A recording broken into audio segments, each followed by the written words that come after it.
네, 안녕하세요. 대전협의 장 대표입니다. 안녕하세요. 대전협 최 실장입니다. 네, 시장님. 요즘에 이제 점점 노년이라고 하는 분들이 많아지고 있는데 사실 노인 인구분들에 대한 정의가 좀 애매해요. 그죠? 그렇죠. 노인 몇 살일까요? 예전에는 예. 저기 2000년도 이전에는 한 60대부터 노인이라고 그쵸. 봤는데 예. 지금 한 70대도 좀 사실 애매하고 그죠. 80대? 70대 분들도 예. 굉장히 활동적이시잖아요. 예. 80대 분들 정도 되셔야 어떤 조금 움직이는 게 불편해지시면서 그때부터 약간 이분들은 노약자석에 앉으셔도 괜찮겠다라는 생각이 들 정도로 너무 많이 젊어지셨죠. 근데 그 반대로 은퇴 나이는 굉장히 더 젊어지고 있죠. 요즘 뭐 50대 중반, 40대 초중반에도 은퇴를 많이 하세요.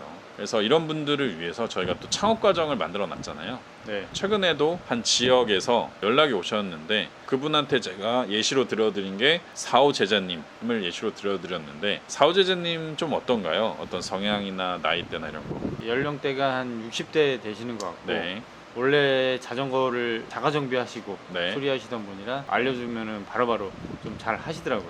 네, 맞습니다. 최근에도 후기가 이제 얼마 전에 올라왔는데 간단하게 읽어드리면은 60대가 넘어가면은 사실 직장에서는 거의 월급은 높아지고 하는 일은 적어지고 하다 보니까 굉장히 부담스럽게 되죠. 근데 그럴 때 창업이나 다음 업을 준비해야 되는데 그때 이제 할 수 있는 게 부동산, 치킨집, 프랜차이즈, 베스킨라빈스 이런 거밖에 없거든요. 베스킨라빈스 저도 오다가 봤는데 창업하는데 얼마 드는지 아세요? 20평 기준으로 3억입니다. 3억이요? 예, 그리고 어마어마하네요.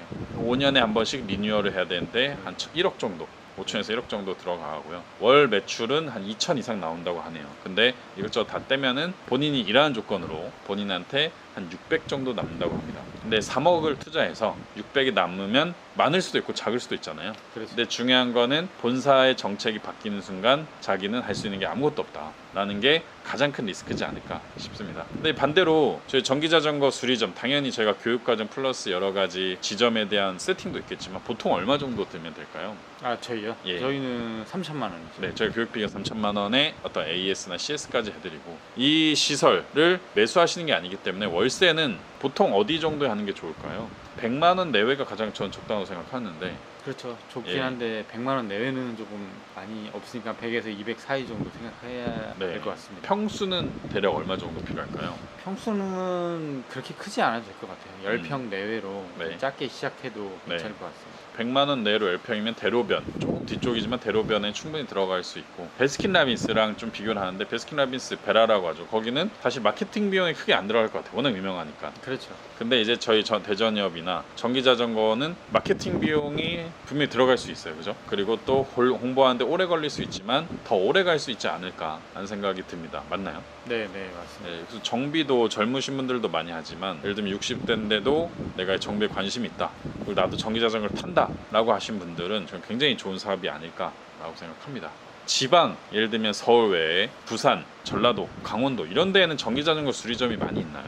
없죠. 경기도권까지는 그나마 있는데 지방 되면은 없는 걸로 많이 알고 있습니다. 그래서 연락이 많이 옵니다. 네. 수리 어떻게 해야 되냐, 네. 어디를 가면 좋겠냐 많이 연락이 오는데 한번 생기면 좋을 것 같은데 참 아쉬운 부분이 많습니다. 네, 심지어 또 퀵으로 보내서 수리를 맡기신 분도 계시고 그죠? 네. 없으니까. 예, 그래서 제가 이거를 예전에 다른 사업할 때도 많이 경험했는데 서울 쪽에 좋은 어떤 매장이 있다. 그럼 지방에서 KTX, SRT 타고 무조건 올라옵니다. 내려가는데 너무 아쉬워하죠. 자기 지역엔 그게 없다는 거에 대해서. 저는 이번에도 수리를 지방에서 맡기시려는 분을 보면서 차라리 수리를 배우셔서 직접 하시는 게 어떠냐라고 했는데 너무 좋은 생각이라고 하셨는데 이게 예를 들면 대전에 내가 본사를 차려야 돼, 지점을. 그럼 대전만 관리가 되나요? 아니면 그 주변 지역이 다 되나요? 대전에 하면은 그 주변 지역에 많이 올 거라고 예상이 됩니다. 왜냐면 네. 워낙 없기 때문에 네, 한 군데가 생기면은 네, 대전에서 서울까지 오긴 힘드니까 맞습니다. 근처로 다 뭐 갈 수 있는 효과가 있겠습니다. 그렇죠. 뭐 청주에서 예를 들면 고장났다. 고민하겠죠. 서울로 올지 대전으로 갈지. 근데 정말 큰 결함이 아니다라면 대전으로 가실 수도 있겠죠, 그죠? 네.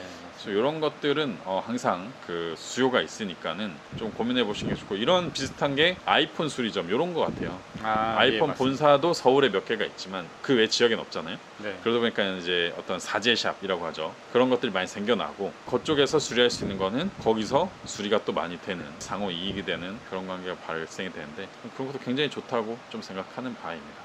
네, 그래서 오늘 좀 설명드리고자 했던 거는 나이가 있으신 분, 배로 자전거를 좋아하시는 분들은 이런 전기 자전거 수리 창업, 대전협 창업 과정도 해보시면 어떨지. 맞아요, 그분들이 좀 주의해 주셨으면 좋겠거나 기억하시 좋길 만한 어떤 수리에 대한 노하우 이런 거 있을까요? 수리는 어려운 부분이 아니라 숙달만 하면 됩니다. 처음에 두려워하지 마시고 네. 배우시고 자꾸 반복 학습하시면은 어려운 부분이 아니니까 도전하셨으면 좋겠습니다. 네, 알겠습니다. 오늘 영상에서 마치고 다음에 또 뵙도록 하겠습니다. 감사합니다. 감사합니다.